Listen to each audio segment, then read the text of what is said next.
Hi, welcome to SBR Videos. I'm Peter Loshak. We are doing our usual assortment of NFL games with Joe Duffy. Right now it is NFL Week 7, and it's unreal. All the cappers I work with, they're very careful about which games they'll take, and then at the end of the week, Joe Duffy, he'll take any game I ask him to cover. Always gives a great opinion, and long-term has actually been profitable doing that with us for quite some time now. Joe Duffy, thanks for being back with us. Well, like I said, the reason I've got more time than just about anyone else, because I'm one of the very few people who does this full time and been doing it for 27 years, baby. Yeah, very impressive. You know, I mean, with your 4-pay picks, we would hope for and expect maybe something in the between 55 and 60%. With these picks, where I'm asking you to take it, we'd expect something more like 53, 54%, and you have absolutely delivered that long term.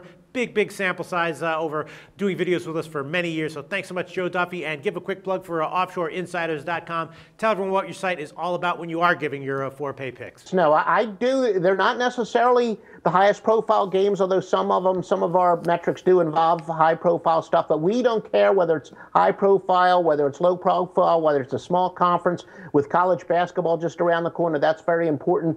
We just give you the absolute best plays to bet each and every single day. Offshoreinsiders.com, 27 years in the business. All right, sounds good, Joe. Well, the first game I asked to take this week, Atlanta, Baltimore. Right now, Baltimore is a 7-point home favorite, up from 6.5. Total is 49 or 49.5. And the obvious play here, when you look at it just at first glance, is Baltimore, right? Atlanta looking like they have a lot of problems. They're not getting any pass rush at all. And against Joe Flacco at home, that's going to be a very dangerous problem to have. And, the number is high, but not huge, -7. Is that worth taking? Maybe it is, although maybe I'm just not processing a number well enough in my head. What do you think? Baltimore -7 worth a shot? Yeah, no, we do agree here. As I've said in quite a lot of the videos, when it comes to Matt Ryan, there's going to be a little bit of a lean to go with him at home and against him on the road because his splits are as compelling as anyone gets. And, of course, sometimes that's going to happen, especially with the dome teams. And Atlanta is built for the speed, that's for sure, where they do have two dangerous wideouts. And they definitely have a lot of speed, which helps them a lot more when they're playing at home and in the dome. Baltimore's actually been the best spread team in the NFL this year as far as the way we do. We don't do it again if this is the first time you're ever watching my videos. I use margin of cover, which is kind of like the margin of victory, except it's whether or not how much they cover or don't cover the spread by. And they're an average of plus 9.5, which in the NFL is pretty significant this time of the year. But again, those home road splits, Atlanta's outscored by 12.3 points per game on the road. Baltimore by plus 13, or they outscored teams by 13.7 at home.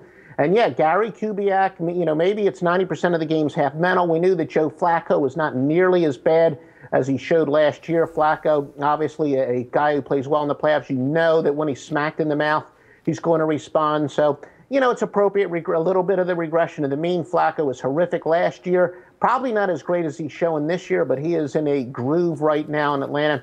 Does struggle on the road. Yeah, I guess the only problem is when all the signs are pointing one way, it makes me a little bit nervous. I mean, Atlanta, their defense has been the problem this year, but then last week they were at home where they're supposed to be good on offense, playing a defense, the Bears, that was banged up and just not very good in general, and they couldn't get anything going. So I'm wondering if this is just like one of those situations where all the signs are pointing to Baltimore, and then, reminding you that you are handicapping the NFL, Atlanta comes and gets the cover. No, I think that, first of all, the Falcons have been very vulnerable to giving up the big play this year. They're second to last in the league in yards allowed, last in yards allowed per play at 6.22.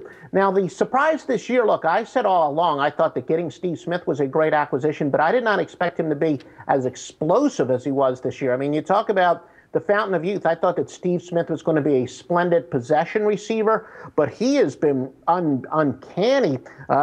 He's got a third touchdown reception of 50 yards or longer this season, which is many that he caught in his final 5 seasons with the Panthers. So Steve Smith not only is every good of a possession receiver as I expected, but he's been making the big play, and now he's matched up against a team that seems to give up the big play. And you know what? On offense, Atlanta, that's what they rely on with all the speed. And, of course, they've been using Devin Hester a little bit more on offense this year. So Atlanta kind of lives and dies off of the home run ball. And I don't think Atlanta is going to survive just going for the straight long ball. All right. I'm not going to try to question it anymore. Baltimore, -7 it is. Thanks so much, Joe.